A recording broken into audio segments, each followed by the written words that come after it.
Today we're comparing the new Galaxy A35 5G and the new A55 5G, which was just released by Samsung. These two are probably as close as you can get to being identical twins, but which one is the better option? Well, let's talk about it.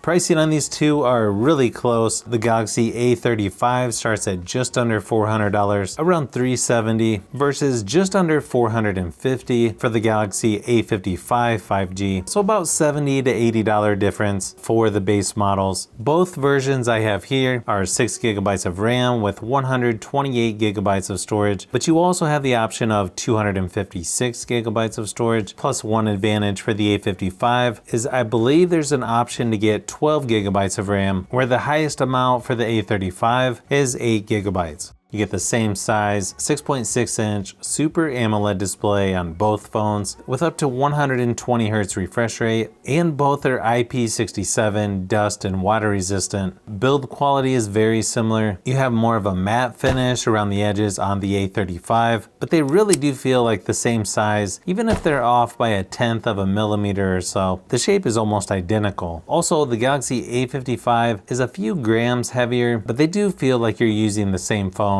And I wouldn't be surprised if you could use the same cases. Now, both of these have a 5000 milliamp hour battery, and when I ran my typical battery drain test, the A35 lasted 13 hours versus about 14 hours for the A55, so plenty of power to last a couple days with mixed usage, especially if you turn the screen brightness down. So according to that, the A55 has a little better battery life, but there's so many variables that you really can't go wrong with either one. There's no wireless charging with either one, but you do get the same 25-watt wired charging for both phones. Software-wise, you won't get a closer comparison than between these two, considering they're both on Android 14, One UI 6.1 as of this video. They both have Google Discover or Samsung Free left of the home screen. You've got the Edge panel over to the side. They both have the new notification shade and shortcuts. Really, the only difference I noticed is they put Samsung TV on the A55, but not on the A34. Not really sure why, but when using these two phones, you're gonna get the same software experience regardless of which one you go with. And then as far as software updates, I believe you get 4 years software, 5 years security updates, which may not be 7 years like the S24 series, but still much better than most other phones in this category.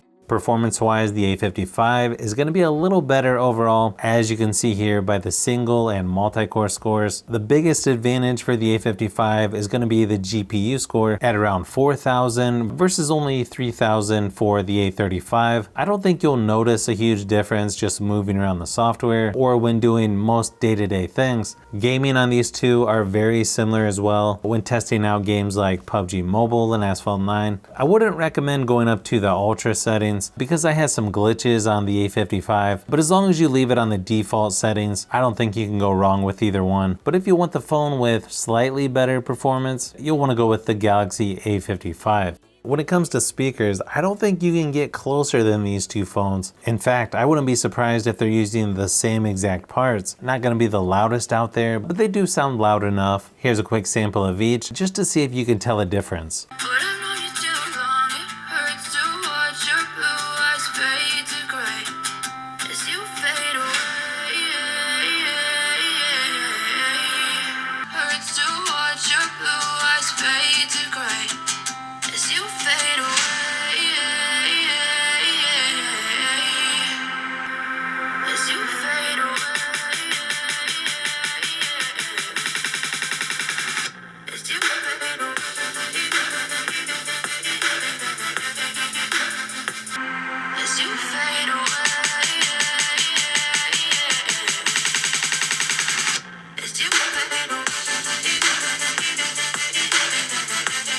When it comes to the cameras, you get slightly better resolution on the A55, but both phones have a 50 megapixel wide angle lens on the back, and they both have a 5 megapixel macro lens. Then you have a 12 megapixel ultra wide on the A55 versus a 8 megapixel ultra wide on the A35. You get a higher resolution front facing camera with the A55 at 32 megapixels versus 13 megapixels with the A35. You can also shoot up to 4K 30 frames frames per second for video recording on both. Even though the A55 has better resolution, I feel like these are so close, you can't really go wrong with either one.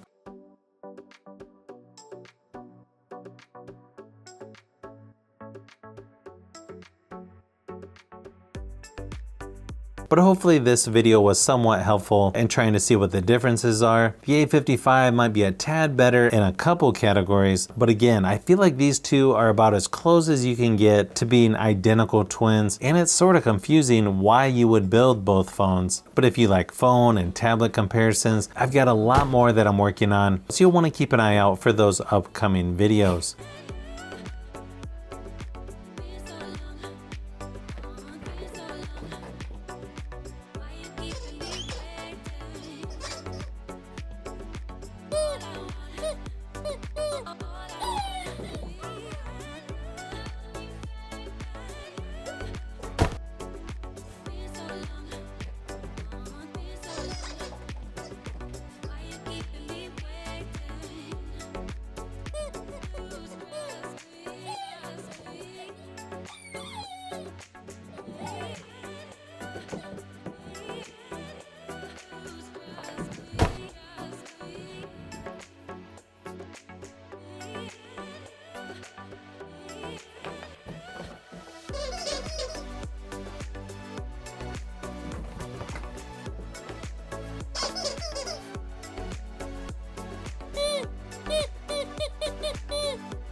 So if you've made it this far into the video, you may want to say thanks by subscribing, and don't forget to give a thumbs up if this video was helpful. This is Brian from Fishbee Productions. Thanks for watching, and I'll see you on the next one.